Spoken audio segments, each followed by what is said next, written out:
Ouvintes preciosos, nós estamos sempre mencionando sobre o batismo em nome do Senhor Jesus Cristo. Isto é, se queremos estar sob a promessa, queremos ser filhos de Abraão, então nós temos que estarmos naquilo que é realmente a palavra de Deus. Quando a Bíblia diz essa escritura que sempre mencionamos, Romanos 3, verso 23, porque todos pecaram e destituídos estão todos da glória de Deus. Então veja, o batismo em nome do Senhor Jesus Cristo não é o batismo que nos salva, não. O batismo ele é uma demonstração externa do que aconteceu internamente. O que aconteceu internamente? Aconteceu que reconhecemos que nós, apesar de chegar à idade da consciência, pela inteligência que o nosso Criador nos deu, nós sabemos entre o bem e o mal. Veja, e ainda que é divertido, faça isso, não faça aquilo. No entanto, nós caímos em desobediência. Mas Ele nos predestinou antes da fundação do mundo para que tivéssemos debaixo desta promessa gloriosa a eternidade, sairmos desta dimensão humana para irmos para aquela dimensão aonde não estaremos nem mesmo sujeitos ao tempo. Estaremos numa aparência, uma idade de 18 a 21 anos. Então veja, para a eternidade, eternidade, eternidade. A promessa para filhos e filhas de Deus é muito gloriosa. Primeiramente, aquela festa de 3 anos e meio nos céus, as bodas do Cordeiro. Você pode ler isso aí em Apocalipse, capítulo 19, versículo 7, em diante por aí. Então veja, a promessa. Depois, o milênio. Deus fez o mundo em 6.000 anos, o 7º é o descanso. Ele está tratando conosco, seres humanos, através de 6.000 anos. 7º será o descanso. Nenhum trabalho haverá, veja, para a noiva de Cristo no milênio, que lá não será a noiva, será a rainha ao lado do rei. Mas, como nessa dimensão, aonde nós recebemos o livre-arbítrio e simplesmente não passamos.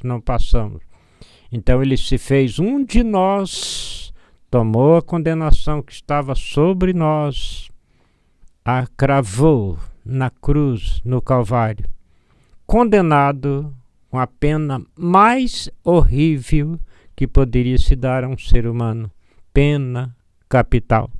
Isto é o que eu merecia, você merecia, nós merecíamos. Então, quando vem esse reconhecimento que Ele tomou nosso lugar, quando levado no monte da tentação, o diabo mostrou a ele todos os reinos do mundo e a sua glória. Ele não cedeu 1 milímetro para o pecado, não, nunca. O salário do pecado é a morte, ele não tinha pecado. Então, quando reconhecemos isso, que Ele tomou o nosso lugar, a condenação que estava sobre nós, Ele levou sobre si. Custou muito caro ao nosso Criador. A Bíblia diz que Ele chegou mesmo até suar gotas de sangue quando aproximava aquele momento da crucificação. O profeta diz que encaminha ao Gólgota aquela mosquinha da morte zumbindo ao seu derredor, dizendo: agora eu te peguei, agora eu vou te matar. Aquilo zumbindo, chicoteada, mais chicoteada. Aquelas primeiras manchinhas de sangue foram crescendo, até que o seu corpo ficou totalmente banhado de sangue. Isto por quê?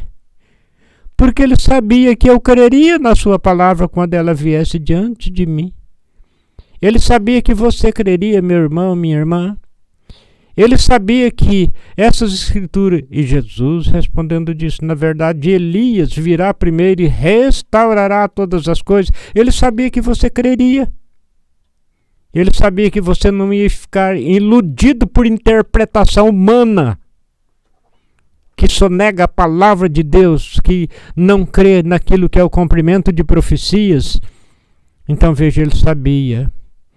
Ele sabia a sua intensa agonia que ele tinha que passar por ela, mas ele não recuou. Ele tomou o meu lugar, o seu, o nosso. Então, quando vem aos nossos corações esse reconhecimento que ele pagou o preço por nós, aí disse Pedro, aquele ao qual ele diz, dar-te-ei a chave do reino dos céus. Tudo que ligares na terra será ligado nos céus, e tudo que desligares na terra será desligado nos céus. Então, aquele foi o porta-voz pela primeira vez após o derramamento do Espírito Santo.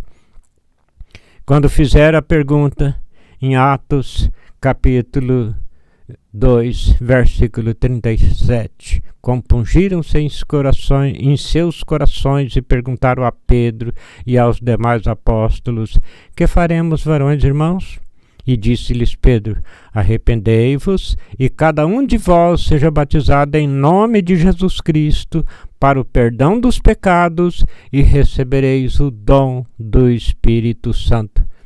Então você veja que os apóstolos, em cumprimento à ordem do Senhor Jesus, em Mateus capítulo 28, versículo 19, eles batizaram não nos títulos, no nome.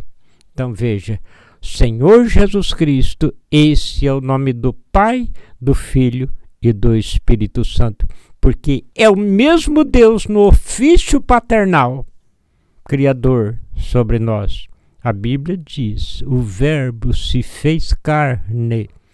É o mesmo Deus se fazendo um de nós para viver a palavra que nós não demos conta. E ele viveu por nós. E assim então ele disse em São João capítulo 14, versículo 6, eu sou o caminho, a verdade e a vida. Ninguém vem ao Pai senão por mim. Então, meu irmão, o primeiro passo na nossa vida cristã é esse, um reconhecimento que ele tomou o nosso lugar. Ele viveu a palavra que nós não demos conta, porque senão não tinha essa escritura escrita assim. Romanos 3, verso 23. Inclusive Ezequiel, capítulo 18, verso 4. Tanto a alma do Pai como a alma do Filho é minha, a alma que pecar, esta morrerá. Então, Paulo está mostrando. E todos pecaram e destituídos estão todos da glória de Deus. Romanos 3, verso 23. Mas ele sabia que você, meu irmão, você, minha irmã, creria na palavra indiferente o que aquela igreja que nós frequentamos até agora, um líder denominacional, fale, indiferente a isso. Quando a voz do Espírito Santo vem aos nossos ouvidos, aquela semente eleita, ela diz, mas peraí, isso é escritura, isso é Bíblia. Jamais um versículo está ali por acaso. Não, não. Então, o primeiro passo, reconhecemos que ele tomou o nosso lugar. Ele efetuou a nossa salvação. Então disse Pedro, arrependei-vos e cada um de vós seja batizado em nome de Jesus Cristo para perdão dos pecados e recebereis o dom do Espírito Santo. Então, meu irmão, minha irmã, é tempo de despertarmos, porque estamos vivendo a última era da igreja. Laodiceia começou em 1906 e terminará com o arrebatamento da igreja. A que hora nós estamos vivendo? É o último chamado para as nações. Deus trata com as nações através de 7 eras, 7 períodos. Cada um desses períodos Deus enviou um mensageiro. Esse mensageiro é chamado de anjo.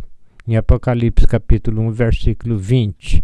Então veja, aí Apocalipse capítulo 10, versículo 7. Mas nos dias da voz do 7º anjo, quando tocar a sua trombeta, em outras palavras, quando entregar a sua mensagem, se cumprirá o segredo de Deus, como ele anunciou aos profetas, seus servos.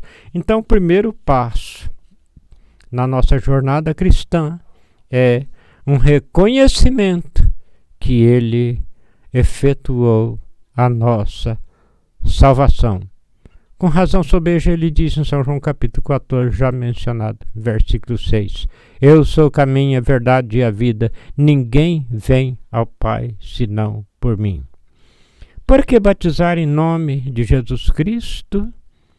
Paulo diz, assim que já não sois estrangeiros nem forasteiros, mas com cidadão dos santos e da família de Deus, edificado sobre o fundamento dos apóstolos e dos profetas, de que Jesus Cristo é a principal pedra de esquina. Efésios capítulo 2, versículos 19 e 20. Portanto, amados, esta mensagem, ela nos leva de volta à palavra original. É o cumprimento de profecias. Deus encerra, veja aí, o Antigo Testamento ele encerra com essa profecia, Deus usando o profeta Malaquias. Eis que eu vos enviarei o profeta Elias antes que venha o dia grande e terrível do Senhor. Esse dia ainda não veio. E converterá o coração dos pais aos filhos. Sim, quem são os pais? Israel sob a lei, a igreja israelita, convertendo o coração dos pais aos filhos. Aqueles que estavam sobre aquele pacto que era uma sombra, a ser convertido à fé cristã, ao sacrifício perfeito que foi o Senhor Jesus Cristo lá no Calvário, convertendo o coração dos pais aos filhos. Mas e dos filhos aos pais? Isso ficou para nós na última era, sermos convertidos aquilo que foi o derramamento do Espírito Santo, a fé apostólica, o ensino do Senhor Jesus Cristo, o batismo com o Espírito Santo, Efésios capítulo 4, versículo 30. Não entristeçais o Espírito Santo de Deus, com o qual fostes selados para o dia da redenção. Então, amados, não deixe passar por alto. Essa é a mensagem que nos leva de volta a palavra original.